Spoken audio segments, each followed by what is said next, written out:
Morning. Here in America, you might say we're stressed out. We're obsessed with relaxation, finding ways to beat stress. And there's some curiosity about Buddhism and the possibilities it offers for internal calm and peace. And I have a few questions today I'd like to ask you about Buddhism. I'd like to hear your answers. What is Zen? What are you? Do you understand? I don't know. This don't know mind is you. Zen is understanding yourself. Is that all Zen is? I mean, there must be some final understanding, some illumination that a Zen Master has to become a Zen Master. All understanding is no understanding. What do you understand? Show me. 1 plus 2. 3. Why didn't you tell me that? What color is the sky? Blue. Very good. The truth is very simple, yeah? But your mind is complicated. You understand too much, so you could not answer. But you don't understand one thing. What?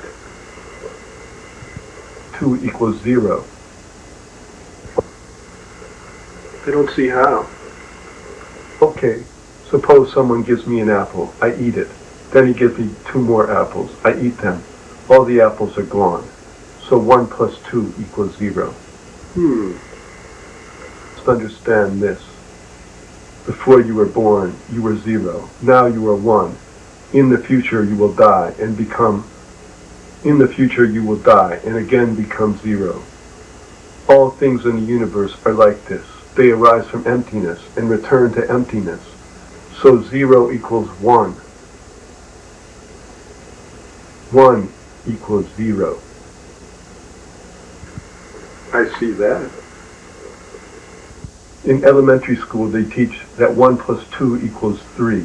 In our Zen elementary school we teach that 1 plus 2 equals 0. Which one is correct? Both. Then the spaceship cannot go to the moon. When only 1 plus 2 equals 3, then it can reach the moon.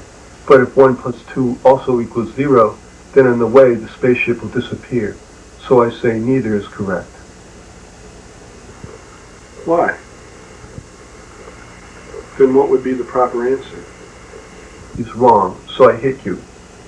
Also, neither is wrong, so I hit myself. The first teaching in Buddhism is form is emptiness. Emptiness is form. This means that 1 equals 0. 0 equals 1. But who makes form? Who makes emptiness? Both form and emptiness are concepts. Concepts are made by your own thinking.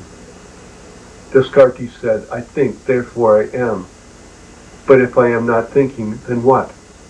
Before thinking, there is no you, or I, no form or emptiness, no right or wrong. So even no form, no emptiness is wrong. In true emptiness, before thinking, you only keep a clear mind. All things are just as they are. Form is form. Emptiness is emptiness. I'm afraid I still don't really understand. If you want to understand, already this is a mistake. Only go straight ahead and keep don't know mind. Then you will understand everything. What is enlightenment?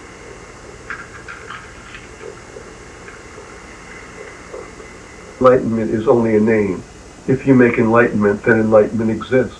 But if enlightenment exists, ignorance exists too. Good and bad, right and wrong, enlightened and ignorant. All these are opposites. All opposites are just your own thinking. The truth is absolute, beyond thinking, beyond opposites. If you make something, you will get something. But if you don't make anything, you will get everything. Really just a name? Doesn't a Zen Master have to experience enlightenment in order to be called a Zen Master? The Heart Sutra says there is no attainment, with nothing to attain. If enlightenment is attained, it is not enlightenment. Do you understand no attainment? Then is everyone enlightened? And no attainment? No. Then is attainment. You must attain no attainment. So what is attainment? What is there to attain? Emptiness? In true emptiness there is no name and no form, so there is no attainment. If you say, I have attained true emptiness, you are wrong. I'm beginning to understand. At least I think I am. The universe is always true emptiness. Now you are living in a dream. Wake up, then you will understand. How can I wake up? Hit you. Very easy. Would you please explain a bit more? Okay, can you see your eyes? In a mirror. That is not your eyes. It is only the reflection. Your eyes cannot see themselves. If you want to see your eyes, there is already a mistake. If you want to understand your mind, there is already a mistake. But when you were a young monk, you had the experience of enlightenment. What was the experience? Very easy. Some honey. Okay, suppose we have before us some honey, some sugar, and a banana. All are sweet. Can you explain the difference between honey sweetness, sugar sweetness, and banana sweetness? But each is a different sweetness. Yeah? How can you explain it to me? I don't know. But you could say, open your mouth. This is honey. This is sugar. This is banana. So to understand your true self, you must understand the meaning of my hitting you. I have already put enlightenment into your mind. A clear mind. What is that?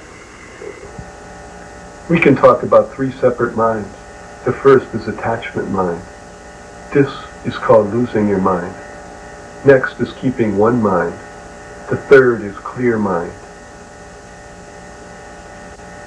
For example, you are standing in a train station, and suddenly there is a loud whistle blast. You are startled out of yourself. No self, no world, only the whistle.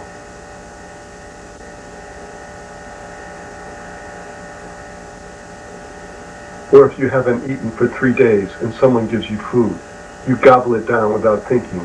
There is only the eating. Or when you are having sex, there is only the good feeling, the absorption in the other person. This is losing your mind. But afterwards, when you stop having sex, your small, selfish mind is just as strong as ever. These are attachment actions. They come from desire and end in suffering. What is keeping one mind? When someone is reciting a mantra, there is only the mantra. He sees good, and there is only Oma Parasa. He sees bad, and there is only Oma Parasa. Whatever he does, whatever he sees, there is only the mantra. Clear mind. Clear mind is like a mirror. Red comes and the mirror is red. White comes and the mirror is white. When all people are sad, I am sad.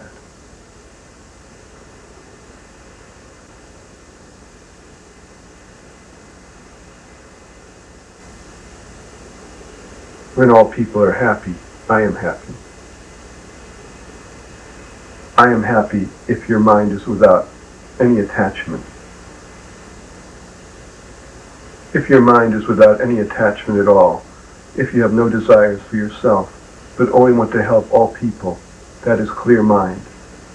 So the mind that is lost in desire is small mind. One mind is empty mind.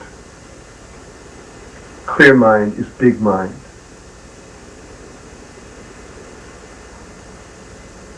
which is infinite time and infinite space. Still not completely clear to me. Could you give me another example? Okay. Suppose a man and woman are having sex. They have lost their minds and are very, very happy. Just then, a robber breaks in with a gun and says, "Give me your money." All their happiness disappears. And they are very scared. "Oh, help me, help me." This is small mind. It is constantly changing as outside conditions change. Next, someone is doing mantra. His mind is not moving at all. There is no inside or outside. Only true emptiness. The robber appears. "Give me money." But the person is not afraid. Only Oma Para. Oma Para. "Give me money or I'll kill you." He doesn't care. Already there is no life and no death, so he is not in the least afraid. Next is clear mind. This person always keeps the great mirror mind of true compassion. The robber appears. "Give me money." This person says, "How much do you want?" "Give me everything." "Okay." And he gives the robber all the money. He is not afraid, but his mind is very sad. He is thinking, "Why are you doing this? Now you are all right, but in the future you will have much suffering." The robber looks at him and sees that he is not afraid, that there is only motherly compassion on his face. So the robber is a little confused. The person is already teaching him the correct way, and maybe someday, many years from now, he will remember and be able to hear. Clear mind is the mind of absolute love. It is perfect freedom. If you have selfish desires, your love is not true. If you have selfish desires, your mind is not true love.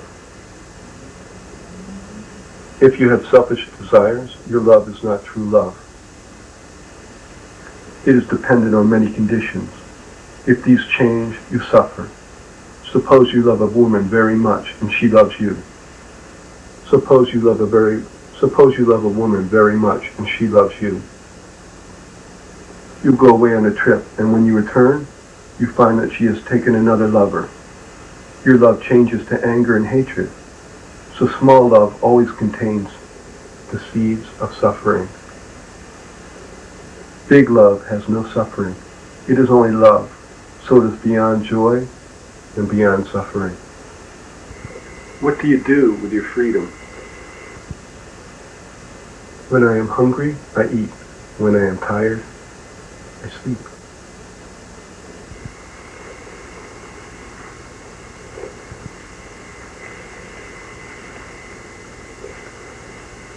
What kind of formal practice would you suggest for your students in America?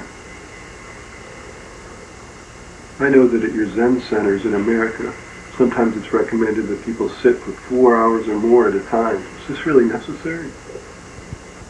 Meditation is important, but what is most important is how you keep your mind. Just now, from moment to moment to moment. But what is important is how you keep your mind. Just now, from moment to moment to moment.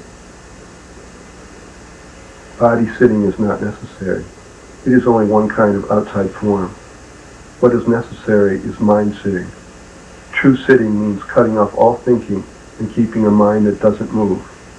True Zen means becoming clear. When I asked you, "What are you?" you didn't know. There was only, "Don't know."